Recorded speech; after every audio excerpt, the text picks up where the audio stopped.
नमस्कार बच्चों, आइए बच्चों आज हम इस वीडियो के माध्यम से ब्रिज कोर्स कक्षा 7 विषय सामाजिक विज्ञान। आइए हम इसके अंतर्गत देखेंगे। विषय वस्तु दी गई है आखेट खाद्य संग्रह से भोजन उत्पादन तक। देखिए बच्चों, हम यहाँ विषय वस्तु का संक्षिप्त परिचय जान लेंगे। बच्चों, यदि आपने अभी तक इस चैनल को सब्सक्राइब नहीं किया है तो आप इस चैनल को सब्सक्राइब कर लें, बेल आइकन को प्रेस कर लें ताकि इसी प्रकार के आगे के सभी वीडियो आप तक पहुँचते रहेंगे। तो आइए देखते हैं विषय वस्तु का संक्षिप्त परिचय, और परिचय जानने के बाद हम उसमें दी गई वर्कशीटों के प्रश्नों के आंसर हम बहुत ही सरल तरीके से दे सकते हैं। तो देखिए बच्चों, विषय वस्तु का संक्षिप्त परिचय। खाद्य संग्राहक समुदाय के लोग एक जगह से दूसरी जगह पर घूमते रहते थे। भोजन का इंतजाम करने की विधि के आधार पर उन्हें आखेटक के नाम से पुकारा जाता है। आमतौर पर खाने के लिए वे जंगली जानवरों का शिकार करते थे, मछलियाँ और चिड़ियाँ पकड़ते थे, फल मूल दाने पौधे पत्तियाँ अंडे इकट्ठा किया करते थे। ऐसा करने के कई कारण थे। ठीक है बच्चों, इसी प्रकार से देखिए, वे एक जगह कई दिनों तक रहते थे तो आसपास के फलों पौधों जानवरों आदि को खाकर समाप्त कर देते थे। फिर भोजन की तलाश में दूसरी जगह जाना पड़ता था। वे जानवरों के पीछे उनका शिकार करने जाते थे। वे अलग अलग मौसम के अनुसार फल मूल की तलाश में जाते थे। झीलों और नदियों के किनारे बसे लोगों को सूखे मौसम में पानी की तलाश में इधर उधर जाना पड़ता था। तो इस प्रकार से आप यहाँ देखिए इनके बारे में और अधिक जानकारी प्राप्त कर सकते हैं। इसी प्रकार से देखिए दिया है, अवशेष के रूप में प्राप्त सामग्री जैसे पत्थरों लकड़ियों और हड्डियों के औजार आदि के आधार पर आरंभिक मानव की जानकारी मिलती है। लगभग 2500 वर्ष पहले लोहे के औजारों के बढ़ते उपयोग का प्रमाण मिलता है। इनमें जंगलों को साफ करने के लिए कुल्हाड़ियाँ और जुताई के लिए हलों के फाल आदि शामिल हैं। इसी प्रकार से दिया है, देखिए पुरास्थल। पुरास्थल क्या है? देखिए, पुरास्थल उस स्थान को कहते हैं जहां औजार बर्तन और इमारतों जैसी वस्तुओं के अवशेष मिलते हैं। ऐसी वस्तुओं का निर्माण लोगों ने अपने काम के लिए किया होगा और बाद में वे उन्हें वहीं छोड़ गए। ये ज़मीन के ऊपर अंदर कभी कभी समुद्र और नदी के तल में भी पाए जाते हैं पुरास्थल। और इसी प्रकार से आग की खोज। आरंभिक मानव आग जलाना सीख गए थे। आग का प्रयोग कई कार्यों के लिए किया गया होगा, जैसे प्रकाश के लिए, मांस भुनने के लिए, खतरनाक जानवरों को दूर भगाने के लिए। इसी प्रकार से है खेती और पशुपालन। आरंभिक मानव ने धीरे धीरे स्थायी बसना शुरू कर दिया। भोजन की पूर्ति हेतु गेहूँ जौ धान आदि उगाना शुरू कर दिया और वे कृषक बन गए। इसी प्रकार अपने निवास स्थल के आसपास चारा रखकर जानवरों को पालतू बनाया होगा, ऐसा अनुमान है। धीरे धीरे उन्होंने कुत्ता भेड़ बकरी गाय और सूअर आदि पालन शुरू कर दिया। तो इस प्रकार से हम यहाँ पर दी गई विषय वस्तु का संक्षिप्त परिचय जान लेंगे। अब आइए हम इसके अंतर्गत अभ्यास हेतु जो वर्कशीट है इनके प्रश्नों के आंसर हम इस प्रकार से दे सकते हैं।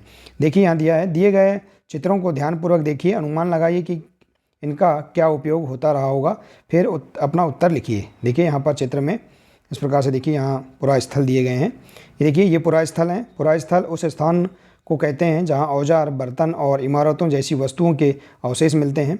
ऐसी वस्तुओं का निर्माण लोगों ने अपने काम के लिए किया होगा और बाद में वे उन्हें वहीं छोड़ गए होंगे। ये ज़मीन के अंदर ऊपर में पाए जाते हैं। तो इस प्रकार से देखिए, ये पुरास्थल जो हैं इनके बारे में आप इस प्रकार से अनुमान लगाकर लिख सकते हैं। ठीक है बच्चों, आइए इसी प्रकार से देखते हैं। अगला क्वेश्चन है, आरंभिक मानव द्वारा खेती की शुरुआत क्यों व किस प्रकार की होगी?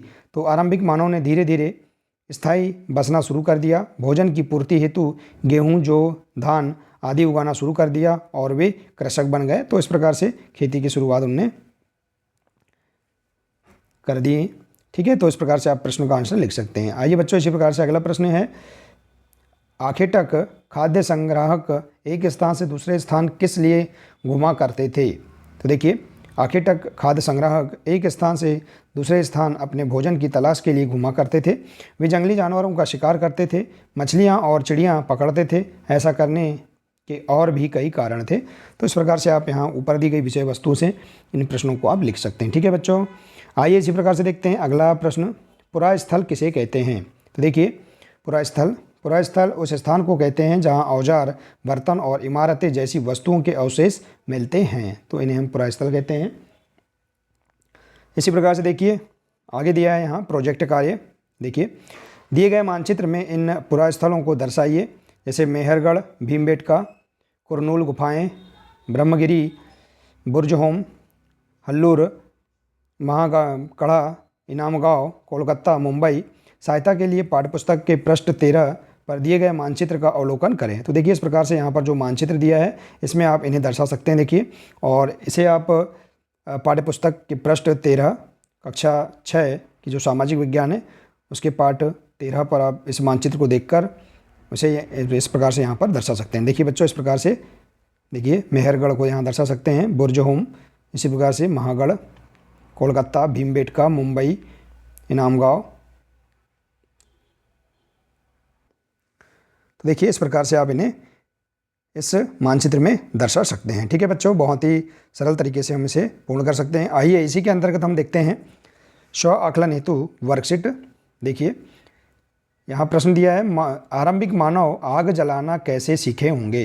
तो देखिए आरंभिक मानव आग जलाना सीख गए थे। आग का इस्तेमाल कई कार्यों के लिए किया गया होगा, जैसे कि प्रकाश के लिए, मांस भुनने के लिए और ख़तरनाक जानवरों को दूर आदि भगाने के लिए। तो इस प्रकार से यहाँ पर इस प्रश्न का आंसर आप लिख सकते हैं।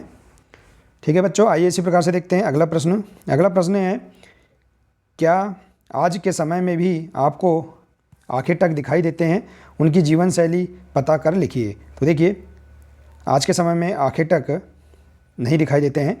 आरंभिक मानव आखेटक खाद्य संग्राहक था। इसका मतलब है कि वह भोजन के लिए शिकार करता था और कंदमूल फल इकट्ठा करता था। आरंभिक मानव एक स्थान से दूसरे स्थान तक घूमता रहता था। तो इस प्रकार से आप यहाँ जानकारी भी आखेटक के बारे में लिख सकते हैं कि आखेटक क्या है, और आज के वर्तमान समय में आखेटक दिखाई नहीं देते हैं। तो इस प्रकार से आप यहाँ लिख सकते हैं। ठीक है,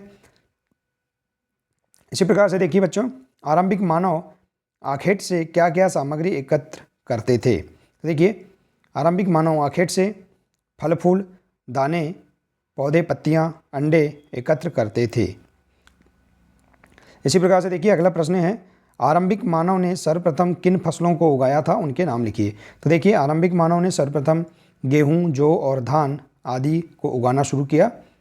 तो इस प्रकार से आप यहाँ इस प्रश्न का आंसर लिख सकते हैं। तो देखिए बच्चों, इस प्रकार से हम यहाँ पर बहुत ही सरल तरीके से दी गई स्व आकलन वर्कशीट एवं अभ्यास वर्कशीटों को हम पूर्ण कर सकते हैं। देखिए हमें जो पाठ्य विषय वस्तु दी गई है उसे हम ध्यानपूर्वक पढ़ लेंगे और नीचे दिए गए प्रश्नों के आंसर हम बहुत ही सरलता से दे सकते हैं। ठीक है बच्चों, तो बच्चों आशा है कि आपको इसमें दी गई सभी वर्कशीट समझ में आ गई होंगी। तो बच्चों आज के लिए सिर्फ इतना ही है, मिलते हैं नेक्स्ट वीडियो में। नमस्कार।